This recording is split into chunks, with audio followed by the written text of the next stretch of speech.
E aí, pessoal? Mais um mergulho profundo começando por aqui.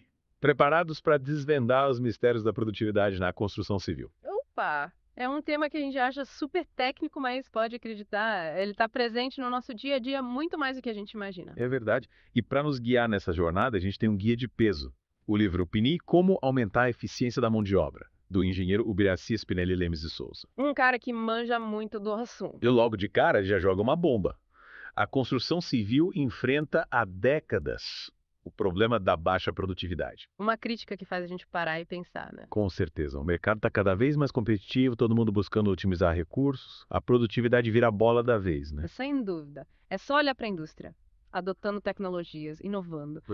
E a construção civil, por que será que ainda está patinando? Parece que ficou presa no passado, né? O Birassi compara a construção com a indústria manufatureira, que lá no comecinho do século XX já tinha abraçado a gestão científica da produção. Construção ficou para trás, né? E ele aponta algumas razões para isso. Quais? Uma delas é a própria natureza da construção, né? Os canteiros de obras mudando a cada projeto. Diferente de uma fábrica, a fábrica da construção muda toda hora. Verdade. É uma dinâmica bem diferente. Total. E essa adaptação constante é um desafio e tanto. Faz sentido. Mas será que essa é a única explicação? Não, tem mais. A rotatividade de trabalhadores, os baixos salários e a ideia de que a construção dependia mais da força braçal do que da técnica. Entendi. Contribuiu para essa falta de foco na produtividade. Exatamente. E essa história de que a produtividade na construção brasileira é muito mais baixa que nos Estados Unidos, é verdade. Tem um estudo da McKinsey que fala justamente sobre isso. Diz que a produtividade aqui é só 32% da americana. Caramba. É muita diferença. Mas a gente tem que tomar cuidado com esse tipo de comparação. As realidades dos dois países são muito diferentes. Sei lá, né? Comprar banana com laranja. Isso. Muitos fatores influenciam esses números. Não dá para culpar só o trabalhador brasileiro. Tem que analisar o contexto todo, né? Com certeza. E o livro dá um exemplo bem interessante sobre isso. Ele compara a produtividade na execução de formas e armações de aço no Brasil e no ZOI. E aí? Mesmo usando técnicas parecidas, a produtividade variava bastante, até dentro de cada país. Então não é só uma questão de técnica, né? Tem um monte de coisa influenciando o resultado. E é nesse ponto que entra um conceito fundamental que o livro explora, a EUP, a razão unitária de produção. Isso, Pi, me explica de novo, o que é isso? A EUP é basicamente uma forma da gente medir a produtividade na construção. Ela mostra quantas horas de trabalho a gente precisa para produzir uma unidade de serviço. Tipo, quantos homens hora para construir 1 metro quadrado de parede? Isso. Então quer dizer que quanto menor a IUP, mais eficiente é a equipe. Exatamente. É uma métrica que ajuda a gente a quantificar a eficiência da mão de obra. Legal. Mas como a gente define essa tal unidade de serviço? Vale para qualquer tipo de trabalho na obra. Aí que tá a beleza da EUP. A gente pode usar ela para vários tipos de serviço. Assentar tijolo, instalar forma, pintar parede. Dá para medir tudo. Maneiro. Mas para ter valores de EUP confiáveis, a gente precisa saber direitinho quem são os trabalhadores e como estamos medindo as horas trabalhadas. Faz sentido. Não dá para comparar um pedreiro experiente com alguém que está começando, né?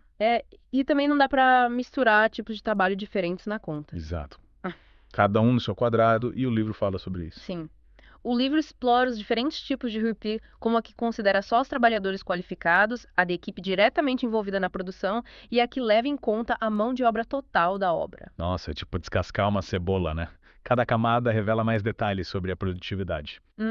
Mas e aí, o que realmente faz essa produtividade subir ou despencar? O livro chama esses elementos de fatores e eles podem estar relacionados a várias coisas. As condições climáticas, a disponibilidade de materiais. Imagina eu construir uma ponte no meio de um temporal? A produtividade vai lá para baixo, né? Sem dúvida. E tem mais. Claro. A forma como o trabalho é organizado também influencia. O uso de equipamentos, os métodos de pagamento, as diferenças regionais, até a influência dos sindicatos. Nossa, quanta coisa. Uma rede enorme de influências, né? E como a gente lida com essa imprevisibilidade toda? Como planejar uma obra com tantos fatores em jogo? Aí que tá o pulo do gato. O livro defende que a previsão precisa da produtividade essencial para tomar decisões certas em todas as etapas da obra, do planejamento ao orçamento. E ele conta até a história de uma construtora brasileira que se deu mal por causa de erros na previsão da produtividade. Eita, que história é essa? Conta aí. Era uma obra com uma fachada super complexa, cheia de detalhes e revestimentos diferentes. Eles usaram a produtividade que estava nos manuais de orçamento, algo em torno de 1,2 hora trabalhada por metro quadrado. Parecia tranquilo, né? Pois é, mas na prática a coisa foi bem diferente. A complexidade da fachada exigiu muito mais tempo, chegando a quase 4 horas trabalhadas por metro quadrado. Nossa, que diferença! Quase triplicou o tempo previsto. Imagina o impacto no custo final da obra. Deve ter dado um prejuízo enorme. Deu sim. Os custos aumentaram consideravelmente. A obra só não atrasou porque a construtora teve que correr atrás do prejuízo, contratando mais equipamentos e renegociando o valor do serviço com o subcontratado. Que sufoco! E qual lição que a gente tira dessa história? A importância de entender os diferentes modelos de previsão da produtividade. O livro apresenta vários, desde os modelos tradicionais, que usam médias de mercado, até os mais inovadores, que levam em conta vários fatores específicos da obra. Interessante. Me fala mais sobre esses modelos. Os tradicionais que a gente encontra nos manuais se baseiam em valores médios de mercado. Mas como vimos na história da fachada, médias podem ser bem enganosas na construção. Cada obra tem suas particularidades. E qual seria uma abordagem melhor? O livro propõe um modelo inovador que usa dados históricos da própria empresa, de obras que já foram feitas, e a opinião de especialistas para criar uma faixa de valores de RUP. Essa faixa considera os valores mínimo e máximo que a produtividade pode atingir. Entendi. Em vez de um valor fixo, a gente trabalha com a margem de segurança, né? Isso! E a gente escolhe o valor final dentro dessa faixa, dependendo dos fatores que a empresa identificar como mais importantes para aquele projeto. Parece bem mais preciso. Mas tem outros modelos. Tem sim. O modelo mais poderoso, segundo o livro, é o analítico. Ele divide a IUP nos seus componentes principais: a produtividade do trabalhador qualificado, o impacto da equipe de apoio e a influência do fornecimento de materiais e outros fatores externos. Nossa, parece até uma fórmula matemática para prever a produtividade. É quase isso, mas não basta ter a fórmula, né? Tem que saber usar.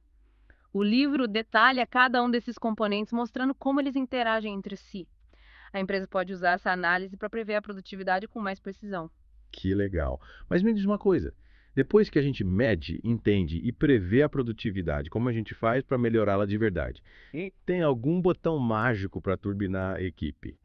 Se tivesse um botão mágico seria bem mais fácil, né? Seria ótimo. Mas falando sério, o livro coloca a gestão proativa e a busca por melhoria contínua como pilares para aumentar a produtividade na construção. Gestão proativa. O que isso significa na prática? Significa antecipar problemas em vez de só reagir a eles. É como jogar xadrez, pensar várias jogadas à frente. Entendi. É preciso ter uma visão estratégica da obra, pensar no longo prazo. Mas como a gente coloca isso em prática? O livro sugere a adoção do ciclo PDCA. Planejar, fazer, checar, agir. É um ciclo de melhoria contínua que ajuda a identificar problemas, testar soluções e monitorar os resultados.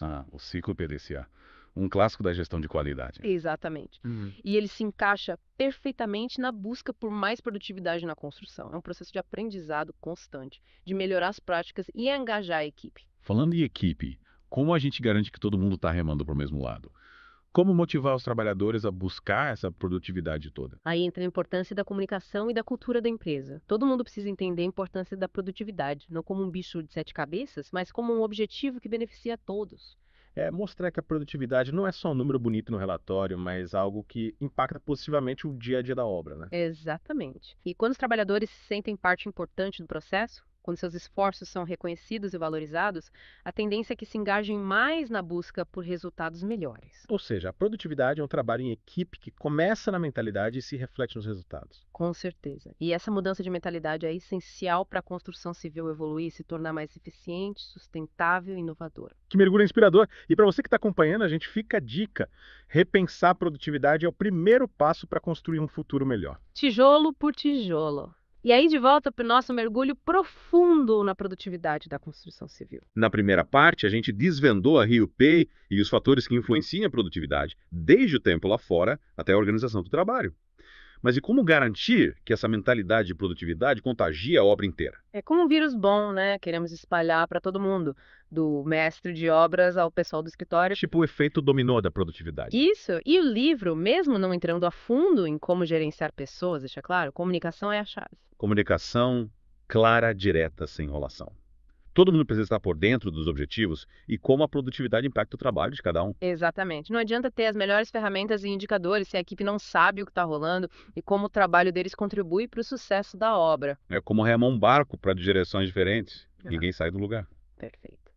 E como a gente engaja todo mundo nesse processo, tem algum segredo mágico. Uma fórmula secreta da produtividade. Quem me dera. Mas acho que o segredo é mostrar os benefícios da produtividade de forma clara e real. Quando os trabalhadores entendem que um processo mais eficiente pode significar menos horas extras, um ambiente de trabalho mais organizado e até reconhecimento pelo trabalho deles, a chance de colaboração aumenta bastante. Faz sentido. Ninguém quer trabalhar mais do que o necessário. Se a produtividade beneficia todo mundo, por que não abraçar a ideia? Exato. Mostrar que a produtividade não é só um número bonito no relatório, mas algo que melhora a vida de todos. E isso vale também para projetistas e engenheiros. Quando eles entendem que as decisões impactam a produtividade na obra, a gente tem mais chances de ter projetos construíveis, que facilitam a execução e reduzem o retrabalho. Ou seja, um trabalho em equipe que começa lá na prancheta e vai até o último tijolo. Mas como garantir essa harmonia entre as etapas da obra? O Ubiraci dá alguma dica? Ele destaca a importância de criar equipes multidisciplinares com trabalhadores de diferentes áreas trabalhando juntos para otimizar as etapas da obra,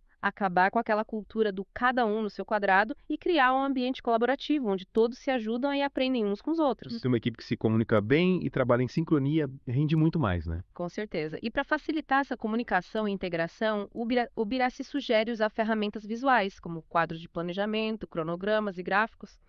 Assim, todo mundo acompanha o andamento da obra e sabe o que precisa ser feito e quando. Transparência total. Todo mundo acompanhando tudo em tempo real.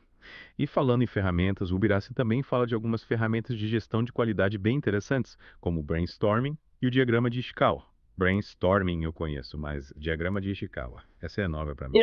Explica. O diagrama de Ishikawa, também conhecido como diagrama espinha de peixe, é uma ferramenta visual que ajuda a gente a identificar as causas de um problema. A gente desenha uma espinha de peixe, coloca o problema na cabeça do peixe e nas espinhas a gente lista as possíveis causas organizadas por categorias. Entendi. É tipo um mapa que guia a investigação das causas do problema. E como a gente usa isso na prática? Imagine que a gente está com um problema de atraso na entrega de materiais na obra. A gente pega o diagrama de Ishikawa e coloca atraso na entrega de materiais na cabeça do peixe. Aí, nas espinhas, a gente lista as possíveis causas.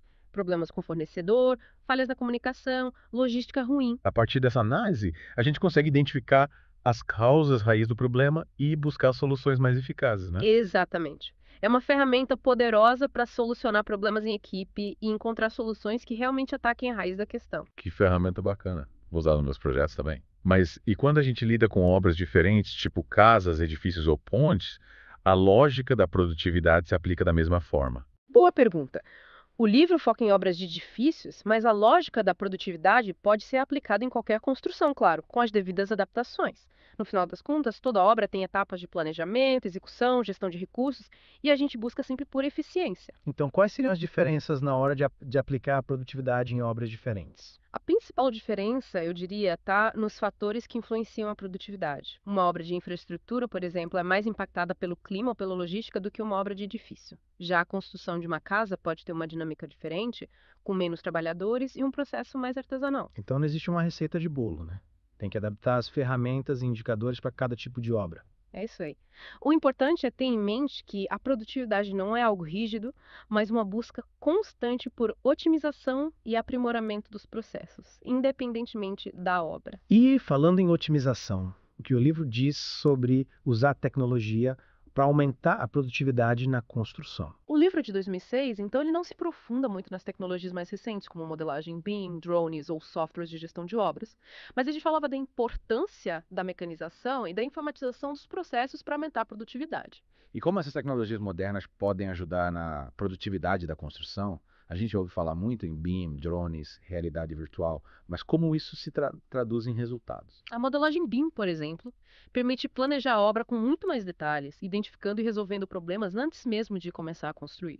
Com BIM, a gente visualiza a obra em 3D, simula diferentes cenários e otimiza o uso de materiais, o que reduz o retrabalho e agiliza a obra. É como ter um raio-x da obra antes mesmo dela existir. Exato. E os drones? Ferramentas incríveis para inspeção de obras, mapeamento de terrenos e acompanhamento da obra. Com eles, a gente coleta dados de forma rápida e precisa, agilizando o trabalho e diminuindo o risco de erros. Imagina usar um drone para inspecionar a cobertura de um prédio, em vez de ter que montar um DM enorme colocando os trabalhadores em risco. Realmente a tecnologia está revolucionando a construção. E aí, como você acha que essa revolução tecnológica vai impactar o futuro do trabalho na construção? As máquinas vão substituir os trabalhadores. Essa é uma questão que gera bastante debate, né? Mas, na minha opinião, a tecnologia não vai substituir os trabalhadores, mas vai mudar o tipo de trabalho que eles fazem. Como assim? As tarefas mais repetitivas e perigosas serão cada vez mais automatizadas, o que vai exigir profissionais mais qualificados para operar as novas tecnologias e gerenciar os processos de forma mais inteligente. Em vez de um pedreiro que só sabe assentar tijolos, vamos precisar de um técnico em alvenaria que domine softwares de modelagem, opere equipamentos robotizados e tenha conhecimentos de gestão de projetos. Então, em vez de acabar com os empregos, a tecnologia vai criar novas oportunidades, exigindo um novo tipo de profissional mais especializado. Isso aí. A construção do futuro vai exigir um novo tipo de trabalhador, mais conectado, qualificado e pronto para lidar com as novas tecnologias e as demandas do mercado. E como a gente se prepara para essa nova era da construção? Investindo em educação e treinamento, as escolas técnicas e universidades precisam adaptar os cursos para formar profissionais preparados para lidar com as novas tecnologias e as demandas no mercado. E as empresas precisam criar programas de qualificação para os funcionários para garantir que todos estejam prontos para essa nova fase. Ou seja, é um desafio e tanto, mas também uma baita oportunidade para tornar a construção civil mais eficiente, segura e sustentável. E para quem está nos ouvindo, fica a dica: o futuro da construção já começou. Com certeza. Quem não se adaptar vai ficar para trás. Mas por hoje acho que já mergulhamos bem nesse tema, hein? Concordo. Exploramos bastante o livro do Birassi, discutimos os principais conceitos, ferramentas e desafios da produtividade na construção e ainda demos uma olhada no futuro do setor. E para quem quiser se aprofundar mais, a dica é ler o livro Pinin, Como Aumentar a Eficiência da Mão de Obra. Vale a pena.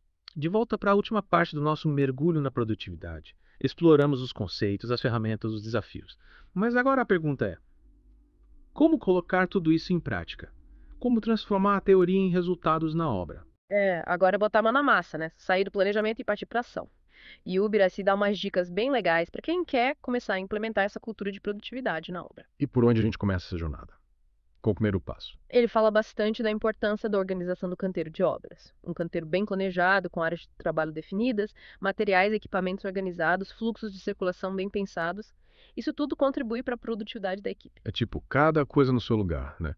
Se o canteiro é uma bagunça, o tempo perdido procurando material ou se deslocando vira um ralo de produtividade. Com certeza. É como se a gente estivesse jogando contra o próprio time. E além da organização física do canteiro, o Birassi também destaca a organização do trabalho em si. Ele sugere criar equipes multidisciplinares com trabalhadores de diferentes áreas trabalhando juntos para otimizar as etapas da obra. Tipo, acabar com aquela coisa de cada um por si, né? Uma equipe entrosada, se comunicando bem, trabalhando em sincronia, rende muito mais. Mas como garantir que todo mundo esteja na mesma página, remando junto? Aí entram as ferramentas de gestão visual, como quadros de planejamento, cronogramas e gráficos. Com elas, todo mundo acompanha o andamento da obra e sabe exatamente o que precisa ser feito por quem e quando. Transparência total, todo mundo por dentro do que está acontecendo. Isso aí. E a motivação da equipe. Como a gente mantém o time engajado nessa busca por produtividade? Manter o pique, a energia lá em cima. Reconhecimento. Essa é a palavra-chave. Quando os trabalhadores se sentem valorizados, quando o esforço deles é reconhecido e recompensado, eles se engajam mais na busca por resultados melhores. E esse reconhecimento pode ser tanto financeiro, com bônus e prêmios, quanto com ações mais simples, né? Elogios, feedback positivo, oportunidades de desenvolvimento profissional. Exatamente. O importante é mostrar para a equipe que a produtividade não é só um número, mas um reflexo do esforço e dedicação de cada um. E que esse esforço faz a diferença para o sucesso da obra e para o crescimento de todos. Nossa, que aula sobre produtividade! Acho que a gente conseguiu desmistificar essa ideia de que a produtividade é um bicho de 7 cabeças. Com planejamento, organização, comunicação e um bom sistema de gestão, a gente consegue transformar a construção num processo bem mais eficiente e satisfatório. Totalmente. E o legal é que essa busca por produtividade abre portas para um futuro mais promissor para a construção, com obras mais rápidas, custos mais baixos, mais qualidade, mais segurança para os trabalhadores e menos impacto no meio ambiente. É a construção civil evoluindo, se modernizando, se tornando mais sustentável. E a gente aqui acompanhando tudo de perto, aprendendo e compartilhando esse conhecimento com você que está nos ouvindo. E por falar em aprender e compartilhar, chegamos ao final de mais um mergulho profundo aqui no The Deep Dive. Esperamos que você tenha curtido essa imersão no mundo da produtividade na construção e que as dicas do Birassi te inspirem a construir um futuro mais produtivo e eficiente. Para quem quiser se aprofundar no assunto, a dica é ler o livro Pierini, Como Aumentar a Eficiência da Mão de Obra. Vale muito a pena. E até o próximo mergulho.